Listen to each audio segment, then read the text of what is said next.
Hi, I'm Ingemar Hunnings, and I wanted to talk today about recurring matter templates in Leap. I'm the lead consultant at Hunnings Consultancy, and we are Leap implementation consultants, amongst many other things, and we've implemented into hundreds of law firms. So what I'm going to do now is share my screen just to give you a little bit of assistance with regard to this, and minimize that and move that out of the way. Okay, so you may open up matters in Leap. Fine, and use this or various other methods. But Leap gives you a tool so you can set up recurring matter templates. When you open up a new matter, Leap will want you to pick the matter type, and that will give you a default list of screens on the matter set by the matter type. However, that may not be what you want. So you can create from the drop down here on your home screen, recurring matter templates. So like templated matters in the style that you want as far as Leap will allow.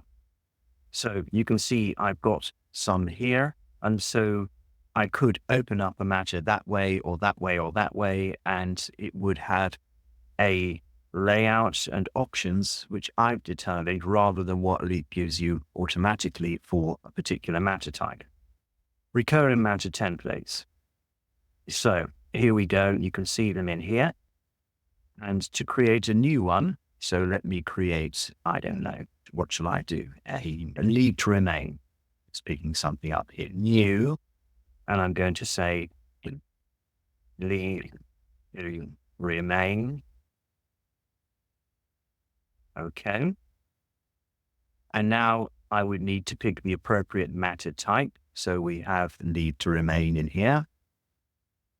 Jurisdiction, it's defaulted to England because that's the jurisdiction I'm working in. Is my client the applicant or the other side? So you pick what's appropriate there. You probably would leave it like that, but you could amend that if you wanted to. Okay. Now it takes you straight to the matter. So different from the normal file opening process. And in here, you can make adjustments as you wish. So you could say that we don't want to preset which member of staff is credited with bringing the work in. We don't have an assistant. We could say it's always going to be overseen, really, and the person responsible being this person. You could have a particular work source preset. So if we were doing this for criminal work and it's a court duty, then you would say the source of work is court duty, et cetera, et cetera. So you could preset things like that. You could preset in here. So maybe when you're writing to other parties, you could say that what Leap gives you for a leave to remain in the reline, second reline to other parties isn't what you want, because that tends to be the case with the immigration matters. So you could say that I want to put in the full name here. I'll put XXX because obviously you need to input that when you're actually creating the matter with the person's full name and date of birth, similarly like that, nationality. Might put an explicit place there, but I mean, it's really, yeah, okay. Accounting. Now, you may have a standard fee estimate for your leave to remain matters. I don't know, put something in here. Maybe you're not registered for the AT, so it's not plus, or if you are registered, you probably, for the AT, you probably do that. Ignore that. Whether or not you have a policy for having your cost agreement signed or not before you start work, let's say you do, so it's a requirement. This work you may say is foreign work or not. So if it's asylum, you might tick that or not. So I'll tick it in this example.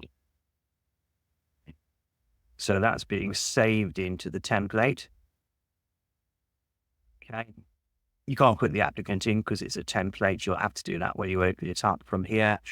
We've got the description here. Now, it could be that you have other things that you want in that Leap doesn't give you. So I don't know. I'm just going to make some things up. Right click here, edit table types.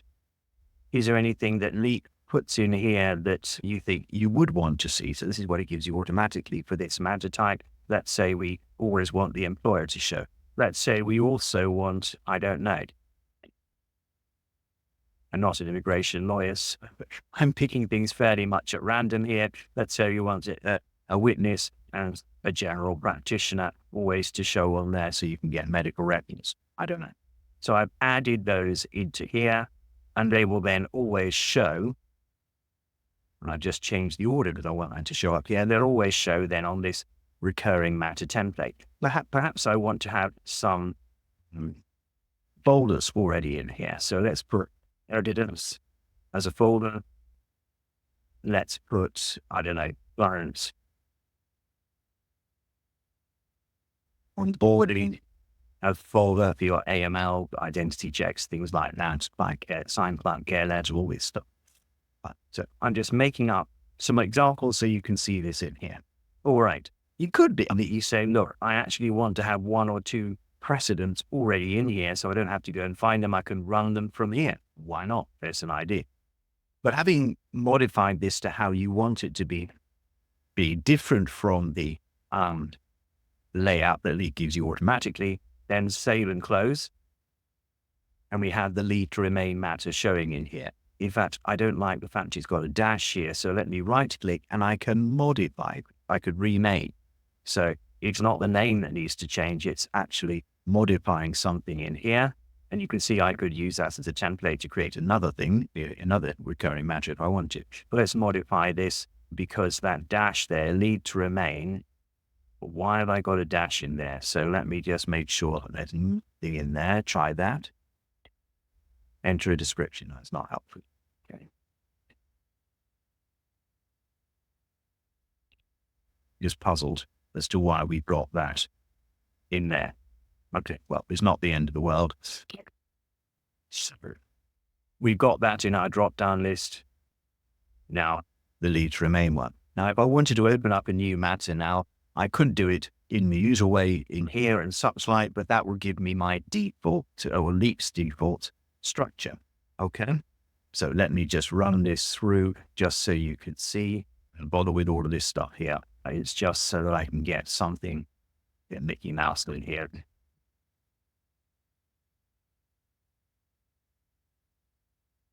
So I'm opening things up in the normal way, and you can see we get the standard stuff, no folder structure or anything in there.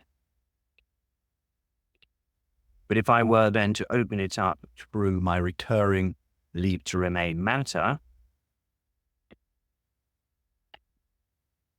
okay, you see it's already got the appropriate person responsible, the appropriate person acting. It's already, you could have preset what's happening here, okay? And then you see the matter, and you see it's already got the folder structure. It's got other things in there that we didn't have, like the witness and the employer and those things. It's got some preset things in here, like it's got that is ticked, I want to have the cost agreement, that we're not going to be applying VAT to this. It's got the fee estimate in there. So that's the benefit of setting up those recurring matters. I'm not going to say this is just to illustrate that to you. So I hope that's of help. It's probably not what a firm would do initially when just getting Leap implemented, but further down the road, you may think, oh, I've got further things that I want to do. And one thing I haven't shown you is that you can go into that template, just cancel out of here, just thinking about this, recurring matter templates in here to right click and modify. You could be presetting in certain tasks, which you could link to critical dates. Now, we haven't got many for lead to remain, but some of the other matter types you could do. And so you could have preset tasks, you could have lists of tasks. You could even have workflows running from those. We can help you with building workflows, by the way. Then they can be linked to particular critical tasks so that when you open up your matter from the recurring template, it's already got that built into that. Okay, I hope that's of help. Just to bring up onto screen, we do a lot of work with case management systems. We are a management consultancy helping law firms with the business of running their business. So as well as work with Leap, we work with other systems, as I mentioned, and we have a lot of compliance support that we give to law firms right across the spectrum of the SRA rules and their compliance, but also data protection, assisting with data breach, all sorts of things like that. So there we go. Right. I hope that's of help. Thank you very much and wish you all the best. Goodbye.